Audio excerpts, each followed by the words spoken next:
Step on it, Gromit.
Welcome to London International Animation Festival, the Great British Takeoff.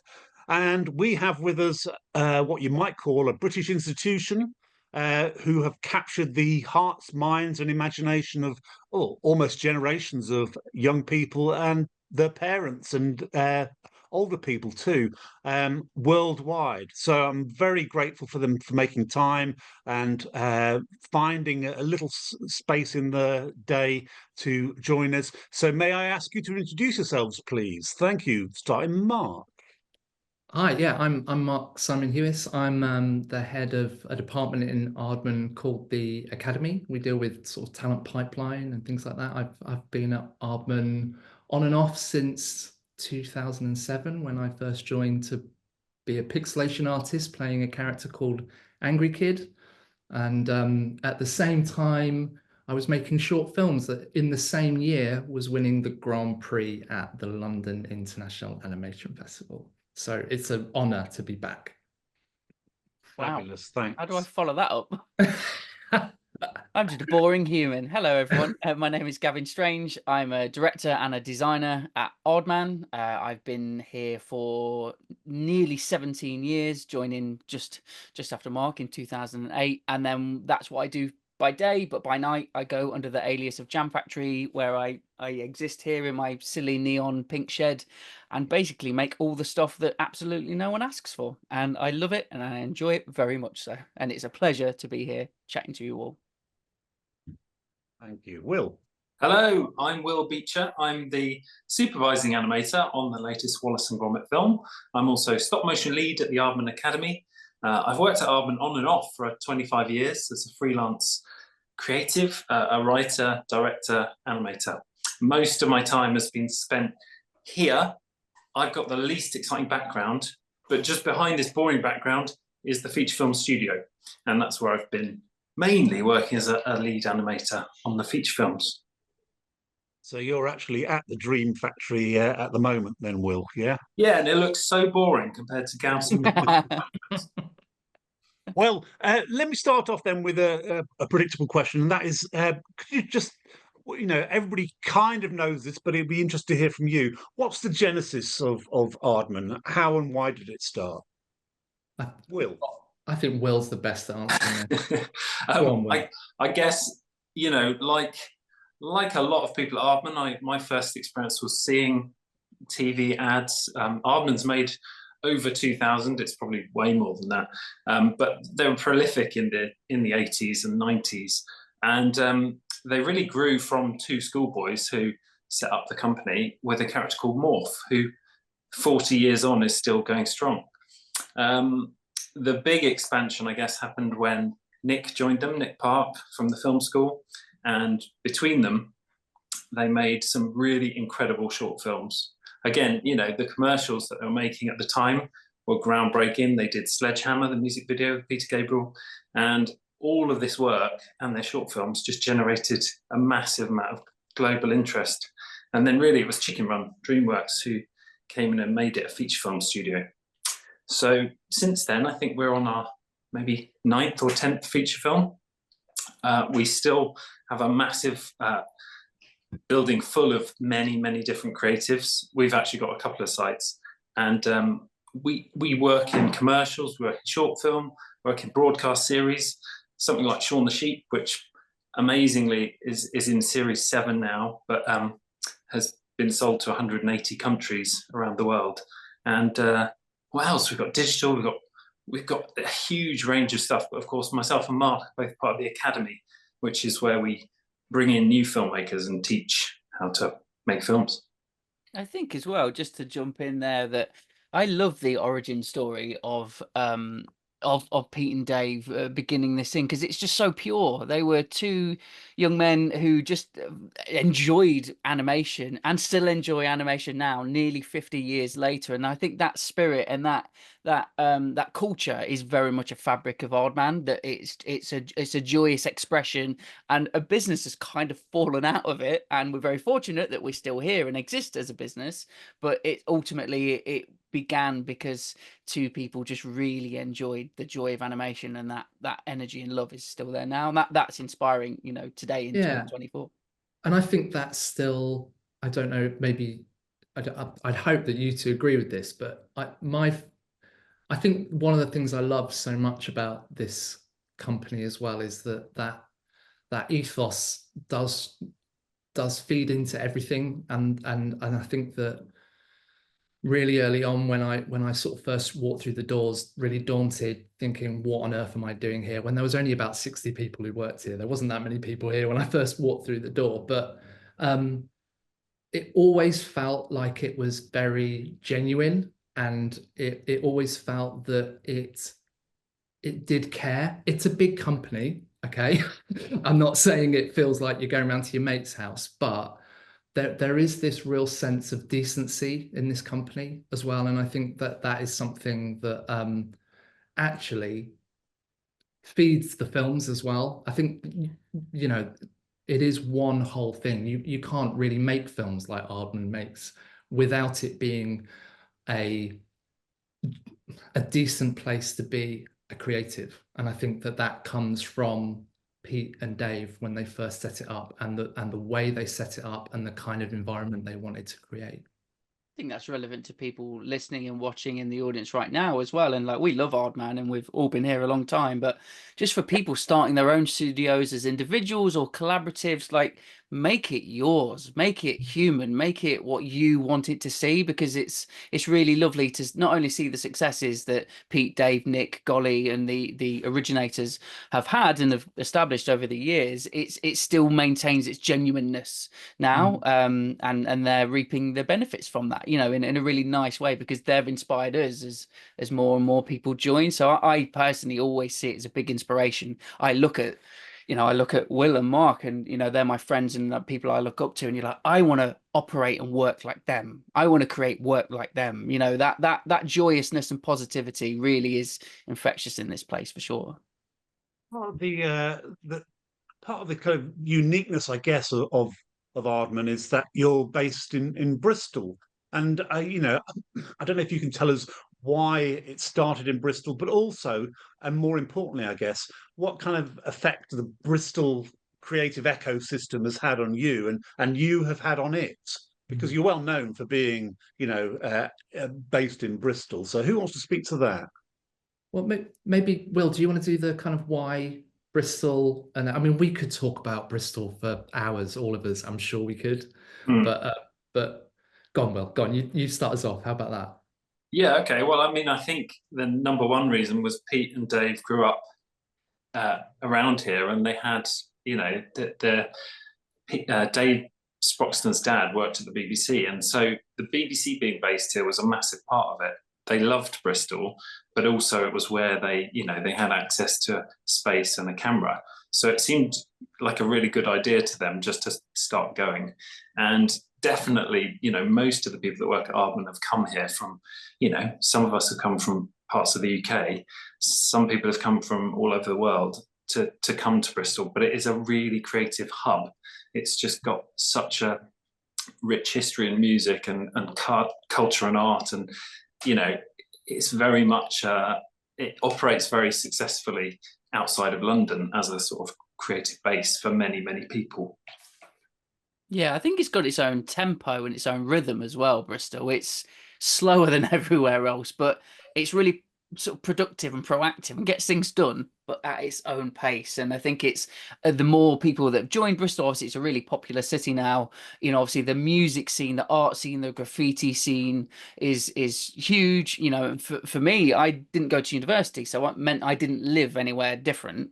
And so when I knew that I just needed to leave my hometown of Leicester in the Midlands, Bristol was the one, because I knew of Massive Attack and Portishead and Ronnie Size and Aardman, and you know, and just the graffiti scene, and I came here because I knew a couple of brilliant artists, and I wanted to be a part of it. So it's very magnetic as well, I think. And then over the years, as that creative community's grown and grown, it takes great pride in not being anywhere else, not being the capital. It's like, no, we can play along too, and we're in this, you know, especially for Aardman, we're in these couple of funny buildings in the southwest just off the M5. So I think that's only got stronger as time's gone on, I think. Yeah, and I think, you know, I guess really similar. I mean, I came, so I was in London. I was living in London. I'd graduated from the Royal College of Art, and I was still there, and I was struggling, and I was getting signed by companies in Soho, but thinking, what on earth is this world? I don't understand it.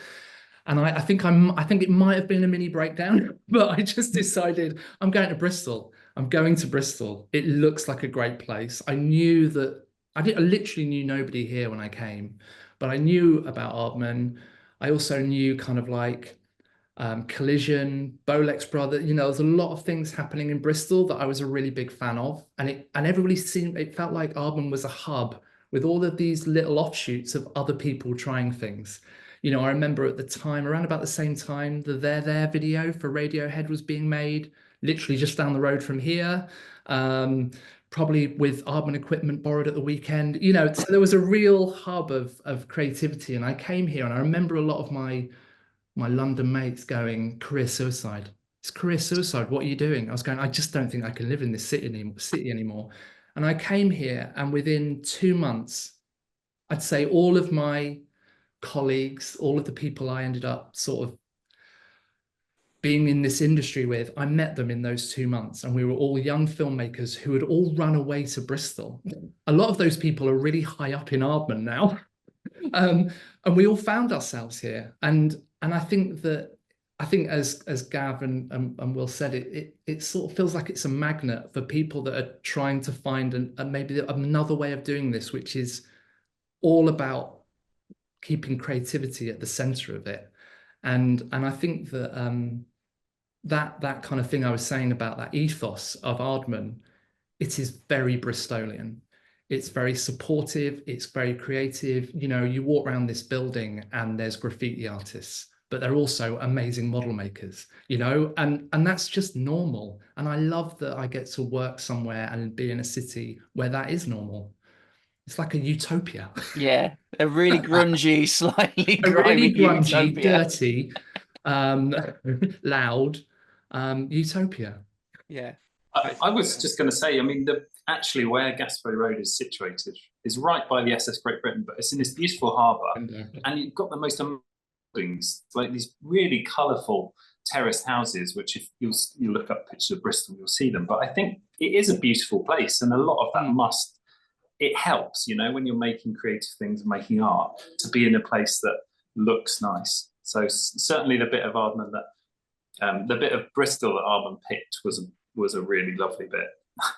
I think so. I think the geography for me, because where I grew up in the Midlands, that Leicester is very flat, and I'd never really considered this. And what that means is, you look down any street, you can only see the end of the street. Whereas then I moved to Bristol, and suddenly I'm seeing totally different districts and areas of the city because of the undulating hills. Not only can where Aardman is and the studio that I'm based at Gasferry, where Will and Mark are, is you can see this beautiful, very beautiful surrounding areas, like Will says, very colourful houses and the iconic suspension bridge. But then if you go up there and you're up where the bridge is, you can see for miles and miles, and suddenly you see like Bristol, the city, and then it kind of falls away, and then these like lovely suburbs happen as well. So there's something about that you you feel quite connected to the city rather than just sort of psychologically. For me, I was kind of felt like I was just in my area. There's something about the expanse, because you can point to that area and go, I can get there on a bike in 20 minutes. And I think that all adds into it. It's kind of like complex and nuanced and sort of messy, very, very Bristol, not that organized, but it all just somehow works. It's really special. Yeah, and also that kind of sense that, like where I'm sitting right now, the window here is the SS Great Britain car park. So like it's just constantly tourist buses and school. There's a group of school kids out there right now with all their fluorescent jackets on, and I love the fact that at some point they're maybe going to look up at the window and maybe see Shaun the Sheep, you know, because we haven't got the blacked out windows, you know, and so it when people come and have a walk around Bristol as a tourist, they walk past our studio usually, and there's something quite, I don't know. I feel quite proud of that. So It's pride. I feel really proud when I'm sort of out there on the phone, just getting a bit of a moment outside, looking at the sky, and people kind of point at the sign and realize it says Aardman. And sometimes I don't know if I should say, no, it really is that. It really is. This really is it. But anyway, they walk off sort of thinking that's a bit weird. Anyway. Yeah, indeed. I mean, you've made a really good point there about sort of Aardman being part of this sort of warp and weft of and cultural phenomena of Bristol itself. And I wanted to examine a few of those things. We'll probably revisit some of those things, but I wanted to sort of concentrate on, you know, the present and the progression of Aardman through some lenses. And one of them is sort of technology and how that's changed. One is audience, and the other is probably people and talent, which we've already started to talk about. But let's talk about technology at the moment, because you know there is this assumption that you mess around with a piece of clay. You know, it's stop motion. It's very untechnological, which of course is far from the truth. So could you tell me a bit how the technology of Aardman's animations have changed over the years, and how it works now with technology aiding and abetting your sort of claymation style? I think it's just, I think the technology is really just added to the ambition of what we want to make. I think fundamentally there's like, it's almost like sort of diametrically opposed, that we're still making quite a classic technique of move a thing, take a picture of it, move that thing again.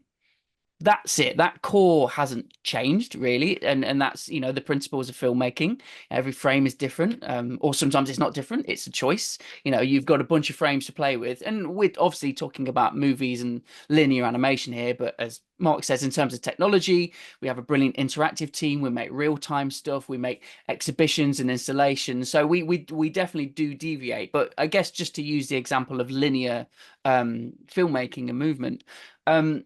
Yeah, it's sort of like it's almost like the materials and the equipment has changed with the times. So our puppets, and Will and Mark can talk much more to this, but our puppets are more technologically advanced. You know, the rigging, the armatures that we build inside, the scale of things that can be machined is different now. Our use of rapid prototyping to quickly test and design and figure things out is quicker. So if anything, the technology has kind of, as you said, they're saying sort of aided us.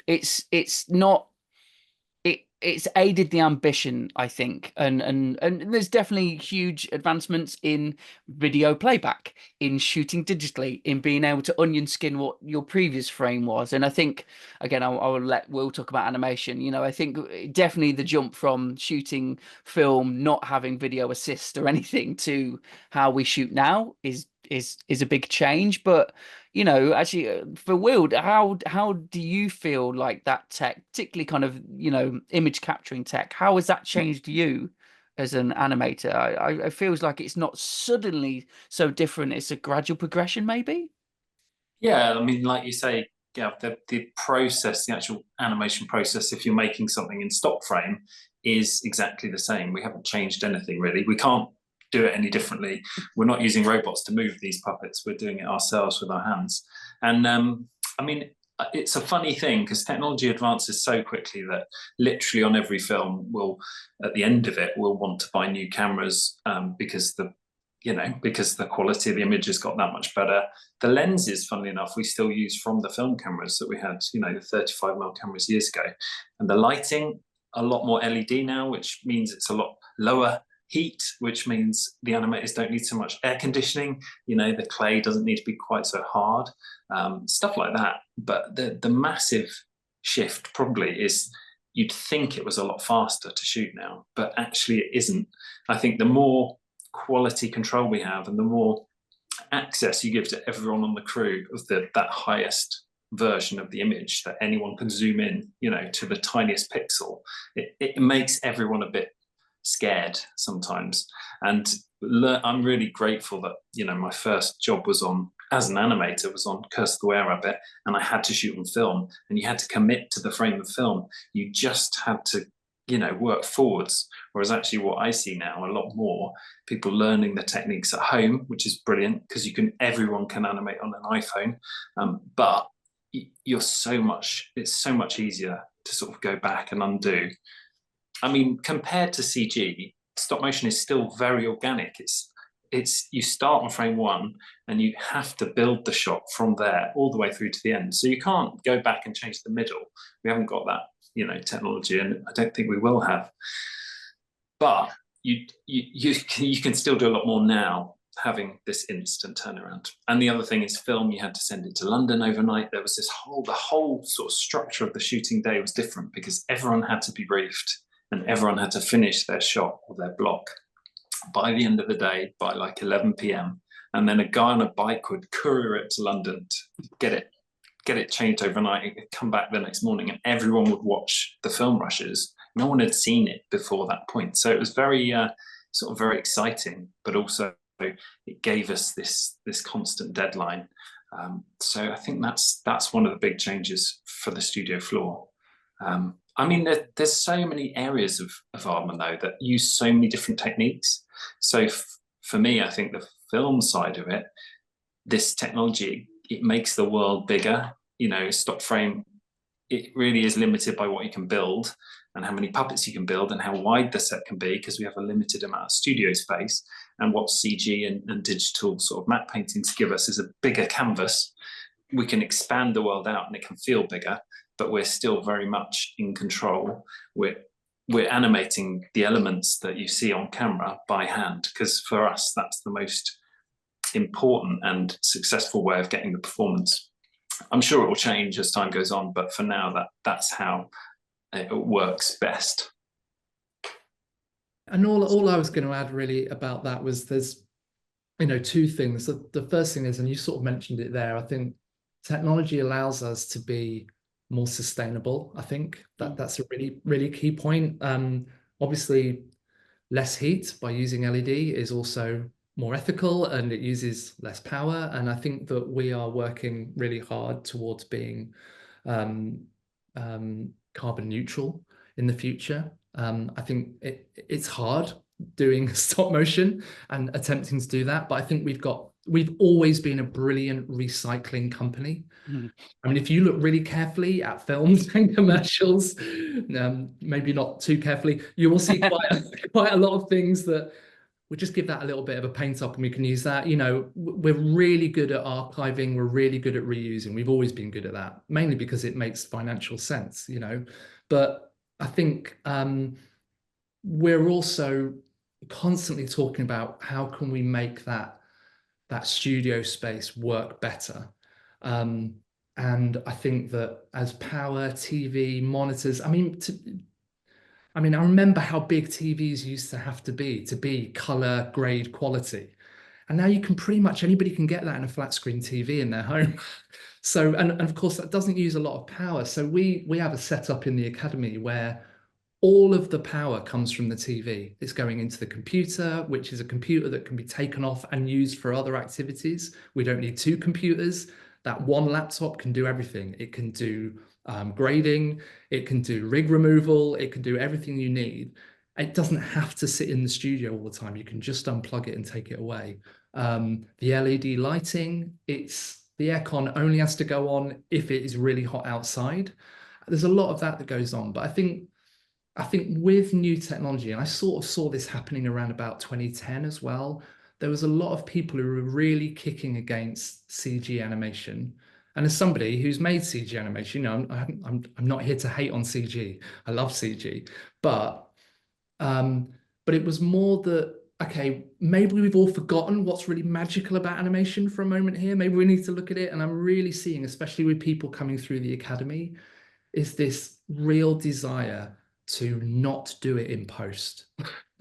Is that actually, by doing it in post, as Will was saying, we don't make it quicker. We just kick the can down the road, and it's something we've got to do at another time. There's a real desire in a lot of new, young filmmakers working in animation, and particularly stop motion, where because they've been at home, because they don't know how to use Nuke or whatever, they're working out how to do flames and smoke and dust in camera, frame by frame. And it's really exciting. And I actually think that we can learn a lot from those people, because I find that incredibly magical when I know it has been done in camera.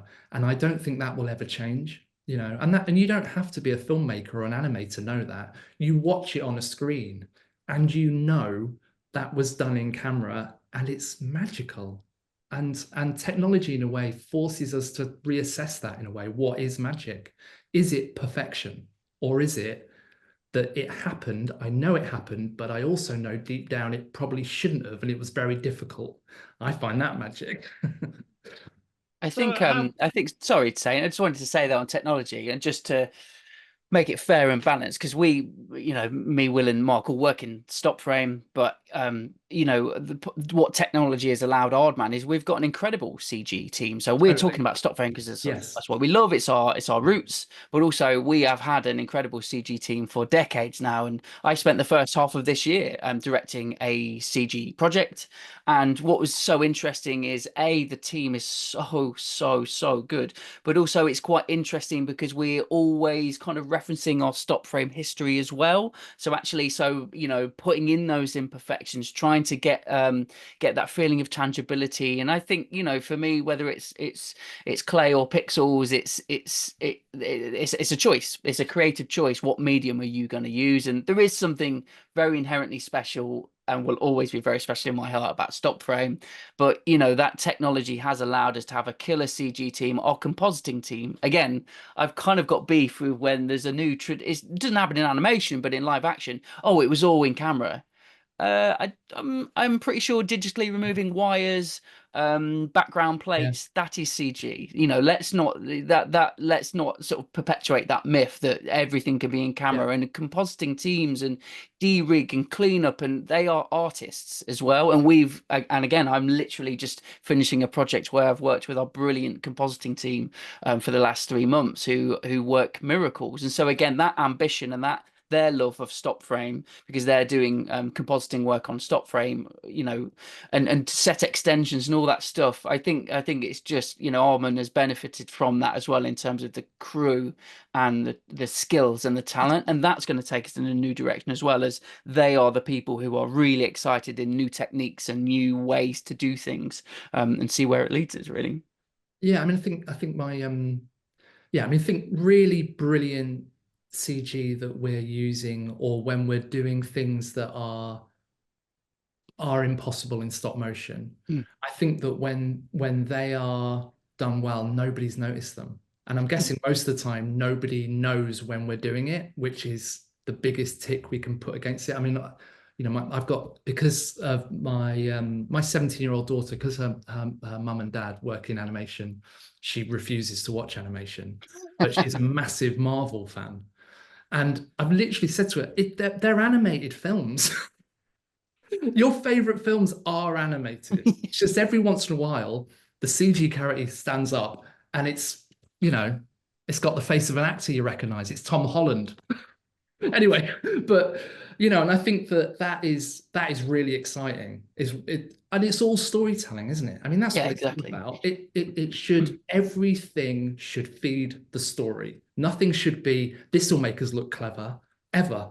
You know, if it makes you look clever, you're failing. You should be doing it because it's the right thing, because it's going to make people feel something. And that's, you know, I think that's what's really good as well about being in a company that has all of these groups of people who can all come together to deliver that story, because everybody has the same brief. It's kind of tell this story in the most concise and meaningful way that we can. And that's what everybody's trying to do. So the Will mentioned, technology doesn't stay still. So how does a company like Aardman keep up to date with, the fire hose of technology that's coming your way? How do you make decisions about what to use, and how do you find out about new tech and apply it to your work? I suppose it's like the same ways that you'll go and like, what hammer shall I pick up? What saw do I need? You'll have an established set. You'll open your toolbox and you'll be like, oh, I need this hammer for this job today. And then sometimes someone else will say, oh, actually, okay, you're doing that, are you? Oh, I use that type of hammer. So there's like a natural, the people are just interested in tools and technology. And so it grows from there. But again, it's kind of what's right for the job, right for the project, right for the story, right for the characters. And it's quite organic, would you say, Mark? Will? Yeah, I mean, I think animation is problem solving. Yeah. It's something we talk a lot in the Academy about. Every single shot is a problem that needs to be solved. That's why every thing you make starts with a pre-production meeting where you go through every single shot, and every head of every department gets to have a say in the best way to solve this problem. And then what happens is that you all agree on the best solution. And what's great about Aardman is it's full of these amazing creative people who are constantly looking at different ways to solve problems. I don't think you can work in the animation industry if you don't love problems. That's what we're dealing with every day. Yeah, Very well.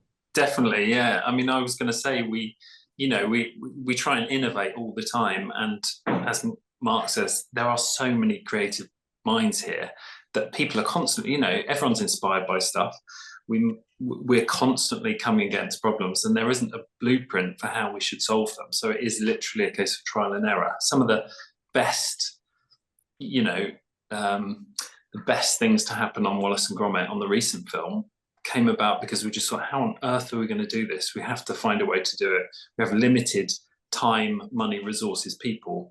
Always, there's never enough of any of those. So it's like, okay, what's the best way we can fix this problem? And we'll go down a path. Sometimes if we're really lucky, it'll work first time, but quite often it's a case of trying different things out. I mean, we also have an R&D department now, which is a relatively new thing, but they are actively looking at new technology and how it can help us basically take away some of the jobs that are hard to do and that maybe are less creative to do. But also, let's just remember that Pete and Dave were innovators. Back 50 years ago, they were inventing new techniques and new styles and and then Nick came along, and that train chase in The Wrong Trousers is just technically mind-blowing. If you look at when it happened, how it happened, I think that same ethos continues today. Thank you. That really explains and puts technology in its place at the heart of Aardman, which isn't often thought of as a sort of using tech. So thank you for that, and also the fact that you marshal all the CGI and augment your work with all the support from those other technologies is very clear. I'd like to move on to audience now, because it's said that the animation audience is now fragmented. There are so many screens to look at stuff, and different sort of demographics consume animation in a different way. How have you seen your audience change over the years? Obviously it's not kids. It's not just kids anymore. But what do you know about your audience, and how has it changed over the years? Oh, who wants to try that? Yeah, I mean, I can talk just about what I know, which is that I've met a lot of the audiences for the films, and it's fascinating to me. You can go to any country that's got a Wallace and Gromit film and talk to the audience, and they talk about it very personally, and they love it, and they are all ages. They are, it's such a diverse group, and so I think at the heart of the Aardman films and the characters is an emotional connection. There's comedy, which obviously is universal. A lot of people are just drawn to the comedy of Aardman films, and it's a unique provider of entertainment. I think it gives people around the world with lots of different cultures and backgrounds this insight into this quirky British sort of sensibility, and people love it. So what I'm always genuinely surprised about is how enthused people are, and how, you know, how it seems to transcend age groups. And I don't think it's deliberate. It's not like we're not all sitting in a room going, okay, how can we, right, we need to really hit this particular group on this particular thing. Genuinely, it comes from trying to entertain each other. You know, the best characters have come out of a person's head. They've thought it was funny. They've sort of tried it on people, but essentially, we're not trying to create projects for a specific audience. We're trying, on the whole, just to make something that really pleases us or entertains us or works for us. And then when it lands universally, it's, you know, it's just such a, well, I think Aardman's 50 years of it. I don't know how it's happened, but they seem to be onto a good thing somehow. I think we're also quite lucky that we, you know, as somebody who talks a lot to the public as well, and I have to do a lot of sort of public engagement things and talking about our industry and getting into the industry and careers. I think it's what's really helpful in doing that is it puts in perspective all the different touch points that people have for Aardman. And, you know, you've obviously got massive fans who grew up with Wallace and Gromit and remember watching Morph when they were, you know, getting home from school in the late 80s, and now have got kids and have maybe shown them Chicken Run. And so then, of course, when Dawn of the Nugget comes out, that becomes a bit of a family event because it's a touch point for every generation. But you also have just those people who absolutely adore the art form, who are purists in many ways. And I don't mean as in just people who are obsessed with stop motion. I mean as in CG animators, 2D animators, maybe even installation artists who kind of, I think a lot of people see Aardman as kind of real leaders in this straight ahead animation art form. And because you've got things like, you know, Rex the Runt, which is a bit more punky, a bit more anarchic. You've got Angry Kid, you know, you've got a lot of things that we've done that reach a lot of different types of people. And I think that the one thing it all has in common is that idea that if it's done by Aardman, so they're going to have done it properly. And I think that's something that is really brilliant when you go and talk to the world, because that seems to be communicated. You know, that even when we're making preschool with very small creatures for Sky Kids, I mean, it's pretty cinematic. I mean, I don't think I've seen a preschool thing that's that cinematic. It's so beautifully animated and crafted. So, you know, even when we're doing preschool, it's got to be the most beautifully crafted version of this art form for preschool. And I love that that's an agreed template for how we work in Aardman. I think that is communicated quite well to audiences. And I think that that's why they come back. And when they see that name, it means something. Yeah, I agree. I think as well, like I say, we actually were very fortunate just in its beginnings. I think, you know, when Pete and Dave started, there was 3 channels. And then there was 4, and then there was about 20 years later, then there's 5.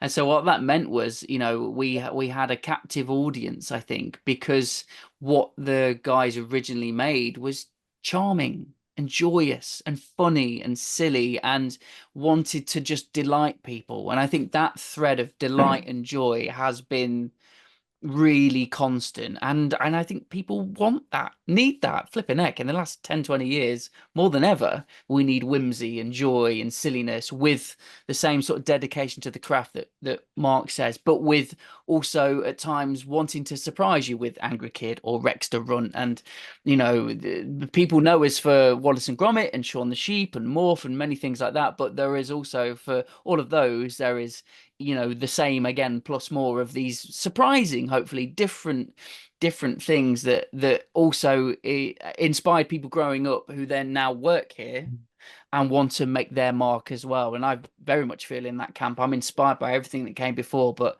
you know, God damn it, I want to contribute as well and see what's possible, because this is the sort of company that it is. You feel like you can have a voice, and you do have a voice here actually. And so there's that drive as well that I think hopefully resonates with audiences, to actually go back to your question, Saint, there, of I think that genuineness again. We want to just be charming and silly and fun, but also surprising as well. And fingers crossed, long may it continue. Yeah, and I sort of remember that sort of Angry Kid was very much an internet phenomenon at the time. It was out there, and it was consumed on other kinds of screens, which at the time was unusual and at the forefront. And I have to say, I found out that Mark, you were the original Angry Kid, right? No, I wasn't. I came in and did the last one. Oh, swooped in right at the end. Oh, we'll cut that out, don't worry. No, I came in and did the last one. But that was really stressy. I knew Angry Kid. I knew it. It was like and all of a sudden you're putting on the anorak and you're putting on the skull cap and the big hair. I mean, it's massive. And you're there. And anyway, and the only reason I got it is because I was the only one who didn't faint. I got to just add, I think we should also add the fact that we've talked more about sort of traditional audiences, haven't we? I mean, I know Angry Kid isn't, but there was actually a really successful YouTube department at Aardman who had this huge presence on YouTube, loads and loads of channels, very successful. But also our characters exist in the real world in lots of events.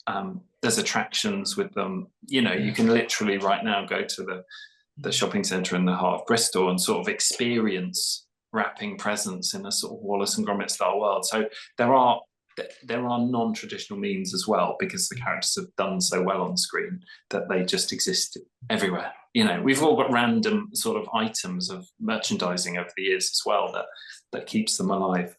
Yeah, it does. And I think that, again, credit to Aardman for growing with that. And when I joined the interactive team, and its sole mission was to expand the characters in this new thing called the internet, and sort of make growth there in the sense of just, again, purely let's get our characters to where people are. So, massive shout out to our social media and community teams, because this was actually, it was called community because social media didn't exist. So it was forums. It was PHP BB forums where people would congregate, pre-Reddit, pre-Twitter, pre all of that. So that was really cool to just know that was a space. And then, like Will says, that's grown. So has exhibitions, live events, and just breaking out of the screen, going away from the rectangle. And that includes, video games, interactive, VR, MR, XR, all of the R's, so that's the sort of sculptures and trails as well are massive. Hundreds, thousands of people who travel to these trails around the country. So that's really exciting to see the characters on the streets with those fans. It's really, like Mark said earlier, it's such a sort of prized thing about working at Aardman. You do feel very proud of the fact that you're part of this big thing that has made people around the world recognize the characters. And I think in the future as well, just thinking about, I think something that I think the company is very proud of is the fact that we are totally independent and totally employee owned. And obviously, with that, like every company that is totally independent, it's up to you to find the money and to find the funding and to find the platform that's going to pay for something. That we're no different from anybody else. It might be easier sometimes to open the door because you say I'm from Aardman, and that might make them at least go, oh yes, what's your name, rather than immediately shut the door in your face. But being independent means that you can flow with the industry. You can flow with the industry. You can flow with where the funding's going. You're not having to commit to something. You're not having to. We're only allowed to do this. We are allowed to do whatever we want, and that's what you'll probably see in the history of the films and the shows that we've made, is that we follow the fashion of what things are being made and where they're being made, but we do it in our way. And I think moving forward, obviously every independent company needs to think really seriously about platforms and streaming, but direct to consumer and how that's going to work. And I don't think we're any different from any other company. Let's move on to people and talent, because it's competitive out there. There are lots of companies vying for new talent to come in and work for them. How do you foster new talent, and how do you sort of get people in and look after their well-being and ensure that Aardman feels like home for them? Oh, it feels like my one, isn't it? Yeah, that's got Mark Simon Hewis written all over it. It's got my name all over it, that question. Okay, well, I mean, I think a lot has changed at Aardman since we became employee owned. And I think one of the things that we've been really working at quite hard for about 4 or 5 years is fairness. Every opportunity is public. There's no secret handshakes happening. There's no back doors. It's, if there are jobs advertised, they are advertised to all. People can sign up to notifications on the jobs part of our website. On top of that, we have also kind of created new roles that are in place of what in the past would have been, I guess, unpaid work experience, which is something we don't do. There's a few reasons for that, but one of the big reasons for that is ethics, and that was something that when we became an employee-owned company, a lot of heads of department raised that, okay, is there a way we can pay people to do this? So we have roles that are generally called junior trainee or junior trainee apprentice, or so when they're called that, essentially they're jobs where people don't need to have experience. They don't need to have tick a box saying I've got at least 3 years of experience of working in a model making department of a feature film company, because that's often the hardest thing for people to do. Admittedly, we get a lot of people who apply for those jobs, but every single portfolio and showreel that is sent in is watched. And that is almost a promise that everybody who has to look at those has made, that this person has made this, so let's watch it and let's look at it. And we will try and do feedback when we can. But obviously, a lot of the times we're getting a lot of people through. In terms of developing that talent once they're in the building, so in the academy we do external training for people to come as an alternative to kind of traditional training through university, but also we offer exactly the same to our own partners. People are called partners in Aardman, they're not called staff because we're employee owned. So we have a secret website that is on the back end of the Academy website where everybody in Aardman can see everything, and they can just click on the links in the same way that everyone in the outside world can. And an email goes to their line manager, and the line manager goes, yeah, go on then. And then we have an internal training budget that pays for those people to come through the Academy. And by the way, that's got nothing to do with career progression. So at the moment, we have 2 producers who are doing a stop motion course because they felt they should, because they didn't ever really understand it, even though they produce it all the time. So they're being forced to animate for 3 months in the evenings and the weekends with an animator as a mentor who will have currently been on Wallace and Gromit. What are they going on to now, Will? They're going on to Sean's stuff, are they? Yeah. Mm-hmm. And they meet them at weekends to give the producers feedback on their animation. I mean, it's brilliant. It's so brilliant. We love that we can do this, but we also bring people who have got no connection with Aardman through the studios and support them and help them not make stuff that is Aardman-like, but help them find their voice. We're not trying to train people up to continue to make Aardman work. We do a lot of it to support this amazing art form that we love. However, the internal stuff is about helping those people progress in their careers. And Will's actually teaching a big group of Aardman freelancers to help them progress in their career up the animation skills ladder from assistants to juniors and all the way up to seniors. I don't know, Will, if you want to talk a bit more about that, but yeah, that's what you're doing at the moment. That was comprehensive. I mean, okay. I was going to say, I was thinking about the sort of culture and, you know, when you are here, how do you feel part of it? And I think as Mark touched on, the fact it's employee owned, it has made it a bit more open. So all of those sort of exec board meetings, and we have a town hall where everyone gets to hear what's going on. That definitely helps. I think, you know, if you've just been in the company for 2 weeks, you still get a sense of, okay, I'm part of something and I'm invited to know what's happening, because that way everyone, you know, really invests in the same way with their own time and talent. But I've felt as well, animation is really unique. You know, it definitely brings together a certain group and type of person. And most of those people are really passionate, because I don't think you can work in this industry if you haven't got a massive amount of passion and drive to succeed. So with that, you get lovely people, very passionate people who are also really generous with their time and open to sharing.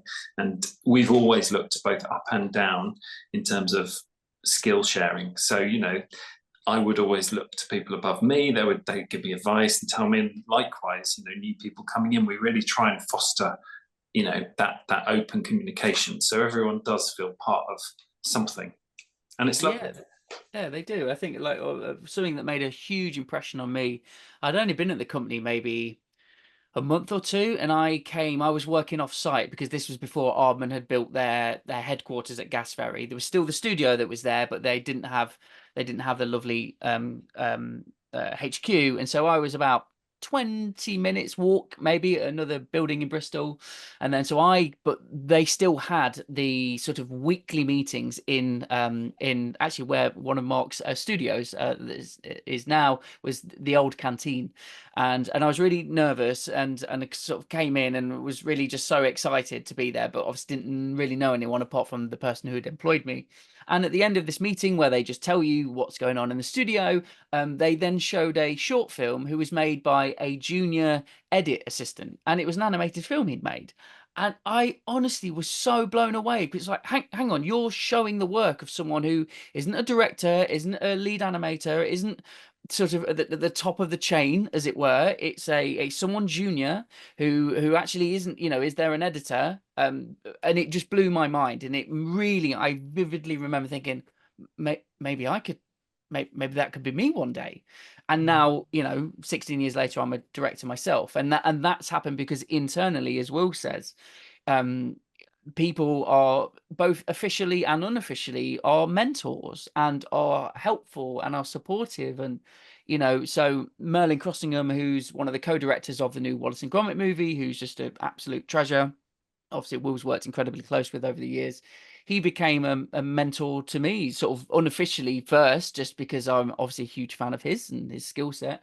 And we just hung out more, made passion projects together, and then sort of officially that grew, and sort of I was under his wing. And so there's sort of basically Aardman's really receptive to seeing and hearing about passionate people and go, okay, great. Well, we'll give you an opportunity. We'll give you a shot.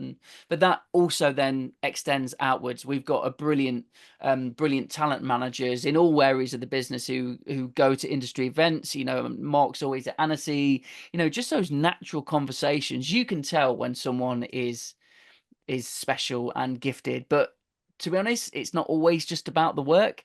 You can make great work. If you're not a nice human, it doesn't really go much further than that. And it's always in parallel. It's someone who's kind and interested and curious and a delight, and does the great work as well. Or sometimes, depending on the level of their career, you don't have to have made a masterpiece. That's not what we're looking for at that current moment in time. It's a passionate, enthusiastic person who you can see, you know, because you've done the path yourself. You can see they're 5 steps ahead, and you go, they'll be good, they'll be great.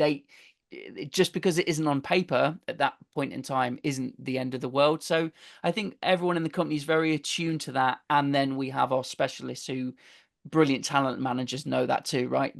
Talent is more than just a great portfolio. It's bigger than that. It's very clear, investing in your own future talents is very much a hallmark of Aardman. So based around that idea of the future, let's talk about the future. We've gone from the past to the present and now to the future. So I've got a few questions regarding the future. So is there anything, first of all, you can tell us in broad brushstrokes about what's next for Aardman? What are we allowed, What are we to, allowed to talk about, say? everybody? What are we allowed to say? Does anybody? Does anyone know? I think well, we've got Wallace and Gromit. Yes. We know we can talk about Wallace and Gromit. Okay. That's the present. That is sort of the present, though, isn't it? It's not out yet. Technically, it's the future. But it's not out yet. But Christmas is going to be a big Wallace and Gromit. It's going to be a big Wallace and Gromit Christmas. broad brushstrokes are, I think, continued expansion, innovation, but at the heart of it is always character and comedy and charm. I think that's the thing. So however we have got this huge company, maybe 400 people all working in lots of different areas. Only a really small proportion of those are animators. We've got people just working on these different projects. We've got feature film projects. We have still got several in the pipeline, but we also have series, a couple of different series and one brand new series. And then people might have seen recently, Pingu was announced, so that'll be another series that's coming up soon. So from the film and feature side, there's quite a lot to keep us busy. And then maybe Gav, I don't know if you think you might talk more about the sort of other side of stuff. Yeah, I mean that like Will says, like big broad strokes is continued features, continued series, but also just entertainment in all of its different forms, really, whether that's interactive, whether that's linear, non-linear, exhibitions. There's kind of irons in all sorts of fires, really, and a few surprises as well, which is really exciting. So the company is, despite, and we're talking about the future, it's crazy out there right now, and for every human, in every single possible way, whether in your work life or your home life, things are, we're just come out of COVID, and we're kind of in uncharted territory, but it's really nice kind of to know, like for us, when we're in our workspace, that there's lots of exciting things happening in production, and the future looks really positive. It can be tough to weather and it can be tough to steer, but it's the slate and the things that are on it are really positive. And from a training point of view, and the future is sort of what we have slowly become over the last 5 years, which is a real focus for kind of excellence in animation training, as well as a film studio. We grew very quickly, and sort of not totally unsurprising when we turned and told the world that you could come here and learn this art form with us. But we're looking at how we make that sustainable. Everything about Aardman is all about sustainability, not in terms of the planet, although that's very important. Sustainable as in, we don't just want to do things quickly once. We want to be able to keep doing it over and over again, and we want to do it meaningfully and well. And I think that's the same in the way that we're going to keep training and supporting our talent and external talent. Great. And talking about sort of talent and the future, here's the question that I've asked every company, and you'll have expected it, and it's about generative AI. So what's your take on generative? This was coming. Yes, of course. Whenever two animators meet, you have to talk about AI. So are you using generative AI, and what's your take on its effect on animation production generally? Oh, Saint. Sorry, what is AI? All right, well, there you go. Will's answered that. I mean, I can, from a student point of view and seeing students coming in, I think that's a really exciting sandpit to see how people are using this. Because what's brilliant about having this separate area where we can do what the hell we like, we can, it's really brilliant. And we've actually had some kind of really exciting new talent coming through who have actually kind of explored it a bit and have seen. And the same again. We had an animator who animated on 4s or 5s and then used AI to make it feel like a really weird dream. But that was because it was all about memory. It was all about, like, it was totally driven by the story and the narrative. And what that filmmaker was trying to achieve could only be achieved by using some incredibly complicated plugin for After Effects or Nuke or generative AI. And so at that point, I mean, it was interesting. We talked about it for hours, and I can't even go into how long we talked, you know, but it was really interesting because it was kind of like, well, we bang on all the time about it's all about excellence. It's all about things feeling like they're tangible. They're even in CG, you can hold them. And there's somebody here who wants to make something that on purpose for the story doesn't feel like that. There's an interesting, you know. So, but in all honesty, most of the time when you use the word AI in this environment, I mean, you might as well just grab your coat and walk out straight away, because there is a certain adoration to the process that is very, no one gets into stop motion to do it the quickest way. Yeah. Okay, there you go. Yeah. But personally, I mean, I think that we need to treat it as a tool. Like Gav was saying, you know, good problem solvers use the appropriate tools that are needed to solve the problem. And if the solving of the problem is still ticking every single box that you need to tick in terms of story, narrative, what you're trying to communicate, then that's what makes you decide what tool to use. It's the word creation that I have a problem with. Yes. That is the problem personally that I have a real issue with. Creation. Yeah. Can I answer this both as myself as an individual and as a representative of Aardman? So as an individual, I've thought about this a lot. I love, like Mark says, I love the process. I love the craft. The thing at the end is great, but the actual bit of making it is just as joyous. It's frustrating and it's confusing and it's complicated, but that bit until you get to the end is just as important. And for me, I just believe in humans. It's a choice. It's a choice I'm making, that I believe in. I want human intelligence. I don't want artificial intelligence. I want human intelligence of when to use it or not. Now, that's not to say that it is all terrible. Generative AI, like you say, that's where you are asking the machine to create for you. Yes, you can tailor it. Yes, you can do all of those things. But artificial intelligence, or this is the thing, like the term is confusing as well. Often, you know, some of this stuff is machine learning, because a machine, if I want to just scale a bitmap from this to this, AI telling me, oh, actually, that pixel needs to be there instead of that pixel. Fine. Absolutely fine. That's not a creative choice. I don't need to sit there and dictate what pixel goes next to which when I'm scaling something up. So that, you know, that's fine. I mean, please, for the love of God, let AI do my timesheets. Just do it. I have no joy timesheets, creativity in that. Just that's what it should be doing. I believe personally, this is my personal view. Let this be known, personal view here, not Aardman's view, personal view.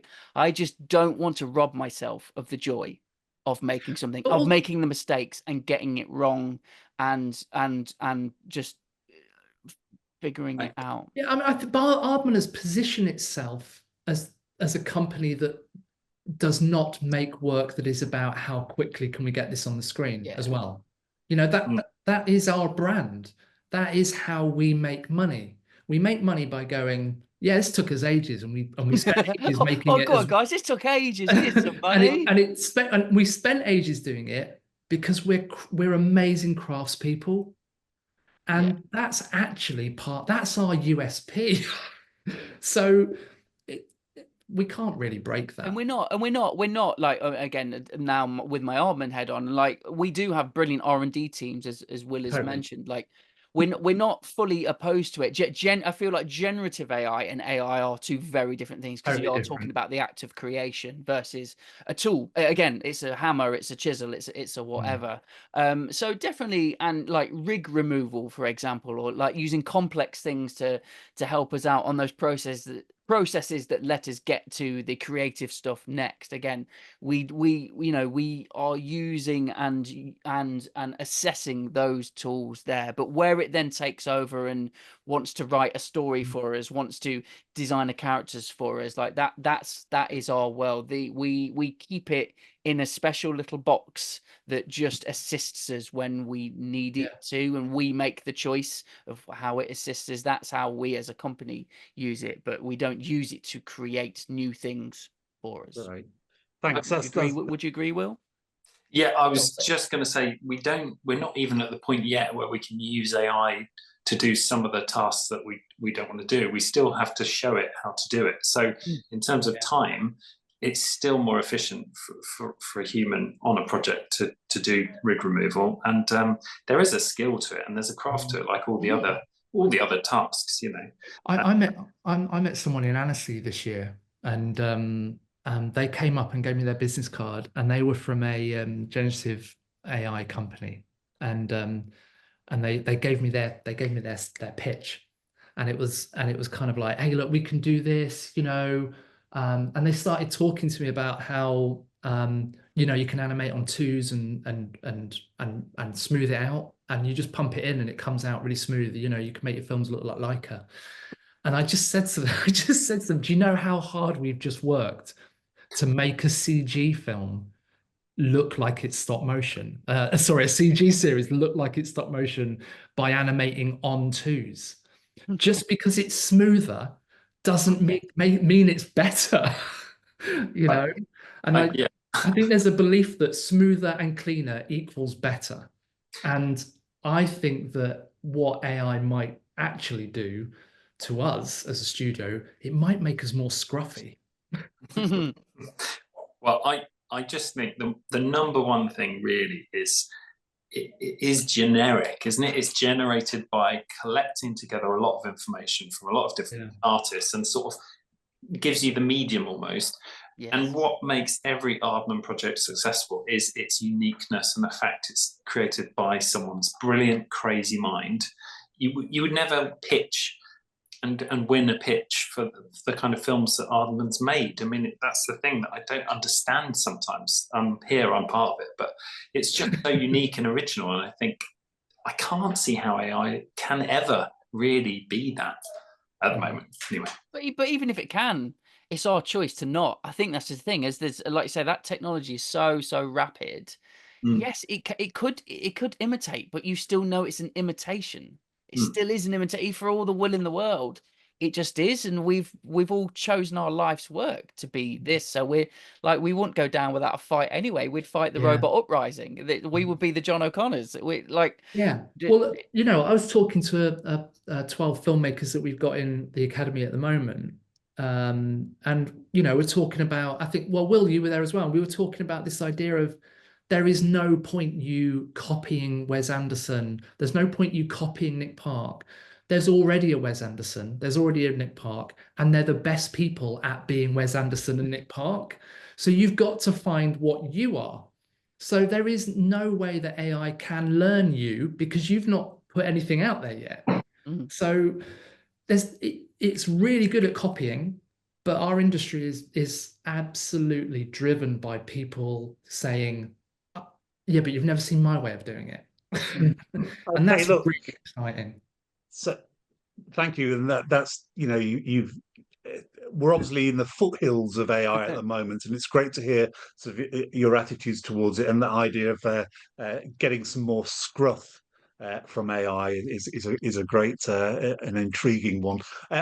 We've only got a couple of minutes left, so I just wanted to leave you with the last question, which you'll also have expected, and that is, there'll be lots of sort of aspiring animators and students listening to you now. Could you give one piece of advice to them for developing the animation in the future? animate. Yeah, I think we're all going to say the same thing here. We just got to do it. You've totally got to do it, and you can't wait for someone to tell you to do it. And also, even once you've done it, you've got to keep doing it. It's like proper plugging away, because it's not a quick process, and you don't walk into a job. It doesn't happen. So you just got to keep making stuff and getting it out there. I think that's the number one thing. Absolutely. Funnily enough, I spend a lot of time. I mean, Will and Mark and myself, we all love giving creative talks as well. So we think about this a lot. And funnily enough, I'm looking down because I ended up making a sticker pack with this exact question in mind recently. And so one of them for me is don't make it perfect, make it now. Especially when we're talking about your own work. When you work for a studio, of course you want it to be perfect. But if you're beginning or starting growing, like if you just wait for perfection, you're never going to get anywhere. So don't make it perfect, make it now. Be productive, not precious. Just keep making, doing, creating, making, break it, delete it, do something all over again. And a big one for me is seek creative satisfaction wherever you can get it.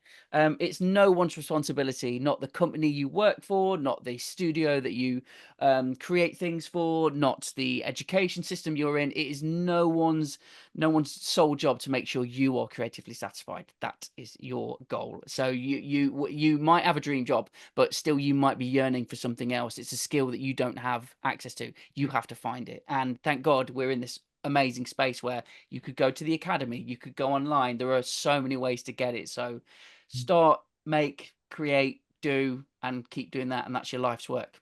End. Mark, last words to you. It's really hard to add anything more than that. All I would say is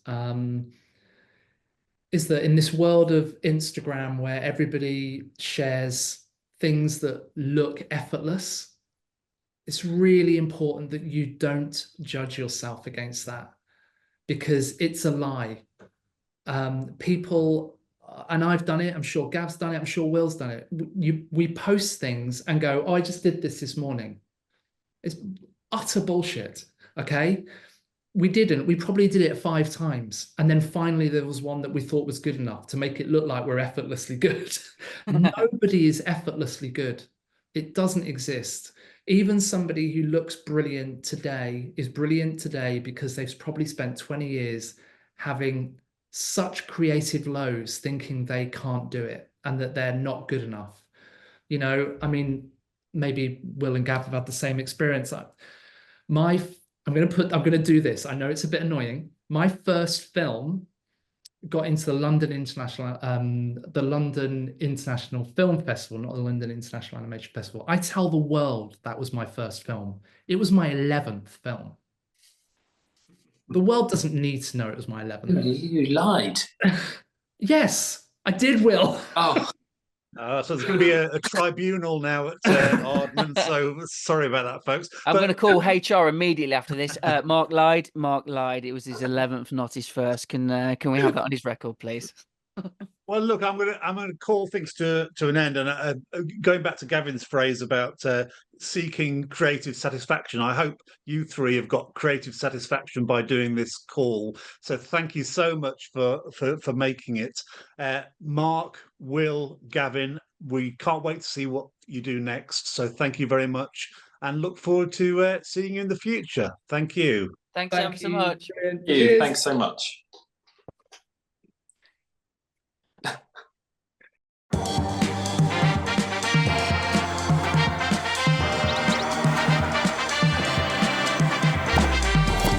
Step on it, Gromit.